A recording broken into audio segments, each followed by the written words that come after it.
पहले मुख्यमंत्री की कुर्सी को लेकर महाविकास आघाड़ी में अभी से खींचतान शुरू हो गई है। शिवसेना यूबीटी के नेता संजय राउत ने आज साफ किया कि ऐसा कोई फॉर्मूला तय नहीं हुआ था कि कांग्रेस को ज्यादा सीटें मिली तो वो फैसला लेगी। संजय राउत ने कहा कि एमवीए के सारे दल मिलकर मुख्यमंत्री का चुनाव करेंगे और साथ ही ये भी तय करेंगे कि सरकार में कौन कौन होगा।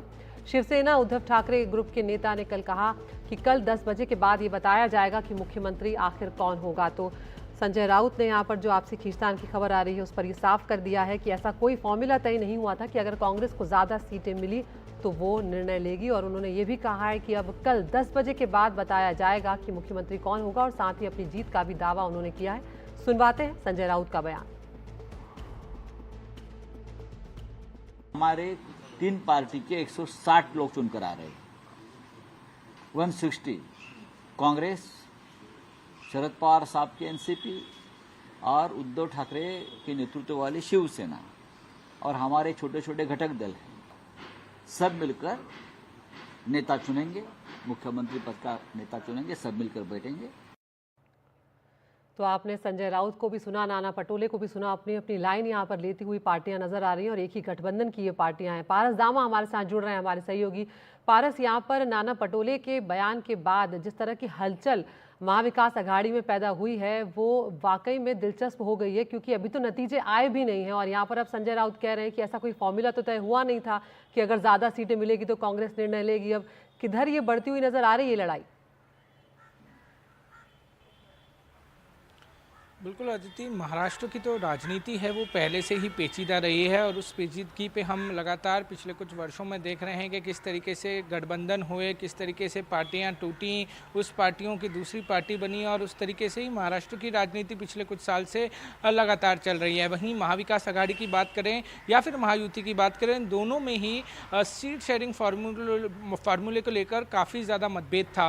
वहीं सीट शेयरिंग फार्मूला ठीक हुआ, सीट शेयरिंग फार्मूला पे बातचीत आगे बढ़ी तो अब चुनाव के नतीजे जो हैं वो सिर्फ 24 घंटे शेष हैं और उससे पहले महाविकास आघाड़ी में सीएम के चेहरे को लेकर लगातार असमंजस बनी हुई है। एक तरफ नाना पटोले हैं जो कि ये कह रहे हैं कि कांग्रेस की अध्यक्षता में ही जो है सरकार बनेगी और उनका चेहरा ही जो है वो सीएम पद के लिए जा सकता है। ऐसे में लगातार संजय राउत जो कि मुंबई में हैं और उद्धव बाला साहब ठाकरे पार्टी के वरिष्ठ नेताओं में से हैं, वो लगातार ये कह रहे हैं कि अगर सीएम चेहरा सामने आएगा तो वो सारी जो तीनों गठबंधन की पार्टियां हैं उनके साथ चर्चा विचार करने के बाद ही सामने आएगा। वहीं आज एक प्रेस कॉन्फ्रेंस को संबोधित करते हुए संजय राउत ने ये भी बताया है कि कल 10 बजे के बाद इस बारे में खुलासा हो जाएगा कि कौन महाराष्ट्र का सीएम बनेगा, मगर सीएम जो भी बनेगा उसकी चर्चा महाराष्ट्र और मुंबई में ही होगी। जितने भी दिल्ली के वरिष्ठ नेता हैं वो मुंबई में आएंगे और मुंबई और महाराष्ट्र में ही ये तय किया जाएगा कि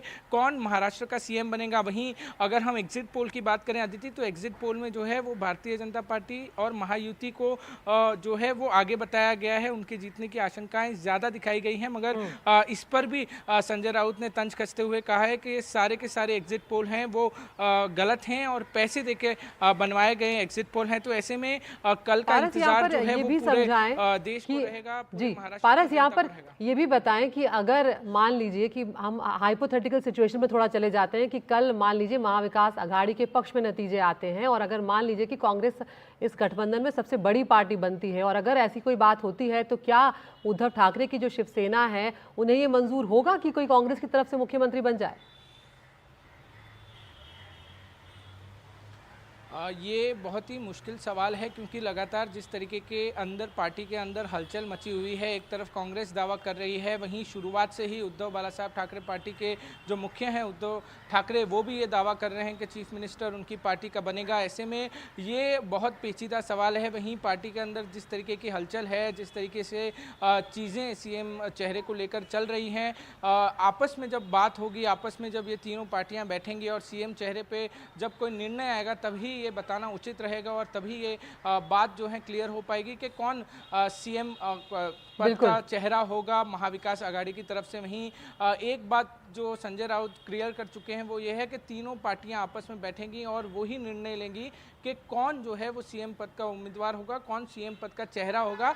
ऐसे में एक और बात उन्होंने क्लियर की है कि तीनों पार्टियां जो है वो आपस में बैठेंगी और कोई ऐसा फॉर्मूला जो है वो पहले तय नहीं किया गया था कि कांग्रेस पार्टी का सबसे ज्यादा विधायक आएंगे तो उनको मौका मिलेगा कि पारस, CM पद का संक्षेप में आप ये भी उम्मीदवार कौन बताते होगा। चले ये जो कि है इस वो वक्त संजय राउत ने स्पष्ट महायुति किया। में क्या कुछ चल रहा है, वहां पर किस तरह की हलचल चल रही है, क्योंकि अब कुछ ही घंटे रह गए नतीजे आने में।